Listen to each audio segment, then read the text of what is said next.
2023 Backyard Gentleman with my boy, the Brew Advisor. And we're so happy because we're drinking a brand new drink. We're sipping on something we've never tried before. Absolutely. Don't mind the fact that there is less alcohol in here. I tried it. It's good. Sorry. No, but I'm so happy to be back. Backyard Gentleman with another episode for you. We took a little bit of a hiatus, but guess what? We're back into the... There's like a flying here. Got it. Alright, we're back into this thing, and we're just going to be ourselves. We've decided that we took it into think tank, and we said, you know what's the best thing for everybody? Us. And then, so that's what we decided. Anyway, we've teamed up with a wonderful company named Fort Mosé. They have a whiskey. I'm going to read it right off of the label, and I'm going to read it to you right now. So, buckle up, partner. Let's do it. All right. 1726, 38 African-American born slaves were escaped from the Carolinas to head south and seek refuge amongst the Spanish, just 2 miles north of St. Augustine, Florida. Known for being skilled workers and farmers, these brave men and women fought alongside the Spanish and their Indian allies against their former masters. In 1738, the governor would declare Fort Mosé the first free black town in the United States. First, Fort Mosé in 1738 bourbon whiskey was created by an African-American spirits maker named Victor G. Harvey Sr. and is bottled at his very own Palm Beach distillery located in West Palm Beach, Florida. He created an exceptional mash combining corn, rye, malted barley aged to perfection to deliver an unmatched, flavorful taste. And baby, we're going to taste it. I mean, that's everything you want in a bourbon, right? That sounds fantastic. Yeah, absolutely. And clearly it is. I mean, it's half gone. Yeah. Hey, dude, don't. Okay, dude, Hollywood magic. I'll put something else in there. No, just kidding. No, but thank you all. Go ahead and check out the info below. Reach out to them. Get a bottle yourself. I highly suggest it. I had to do a tasting beforehand because I just love the history and I just couldn't wait for this dude so we could do an episode. But to be honest with you, we're going to do a tasting right now. I know the way that I feel about it. I'm obviously repping it.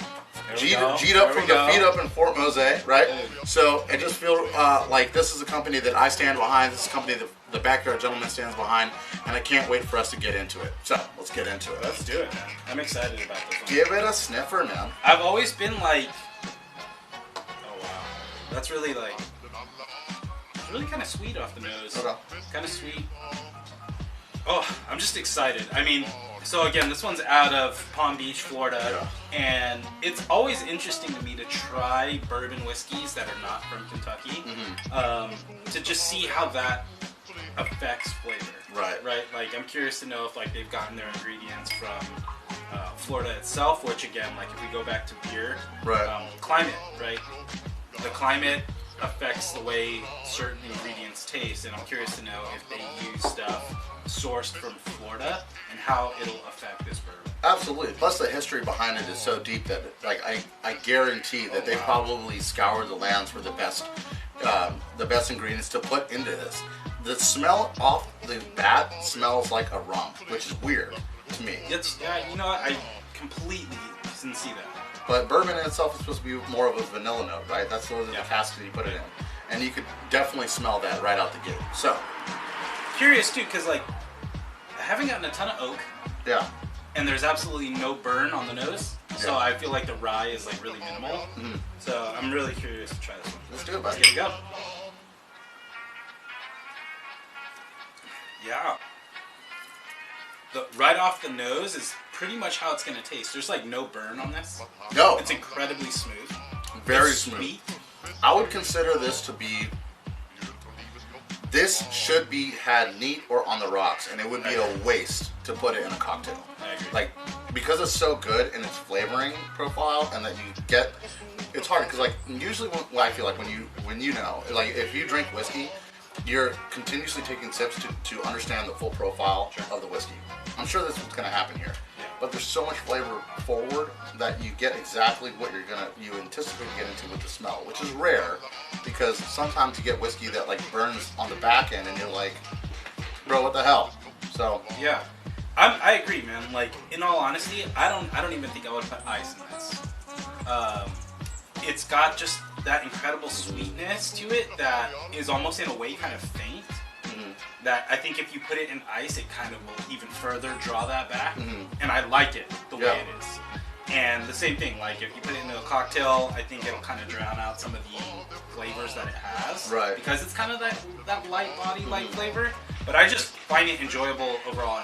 And like to me, if I can have a bourbon that's really enjoyable neat, there's nothing better. What's funny is like the bourbons are usually enjoyed on, you know, well, it depends. A couple of animals like us who just drink it all day. Always. No, I'm just kidding. But like usually it's on a colder night, something that you want a little bit more hearty of a drink. But this is something that like I feel like, you know, it can replace the beer by the barbecue. It's something that you pour and you enjoy and you can have neat and you're just kind of chilling, sipping, and you're not sweating your balls off because of the fact that it's so hot, and then all of a sudden you have like a really deep drink to like counteract all the environment around you. Right. And how fitting is that would come from somewhere just like Florida? Oh yeah. Where the heat, the humidity, and you can still have like a really nice bourbon without like heating up or sweating, and because like again, like how you bring it back to those cold nights. Yeah. That's what bourbon can do, right? I see what you did there. You'll take a couple of drinks there and you'll start heating up. No way, Mosé. You see what I said? You see what I did? I love it. Dude, I love it. I can't help it. Dad jokes, all of 2023. There's one per episode. Yeah, there has to be. And it's funny because we don't write it. It's something that creeps up from the bowels of our I feel it on the back of my neck it just, right before it comes out. Come out, yeah.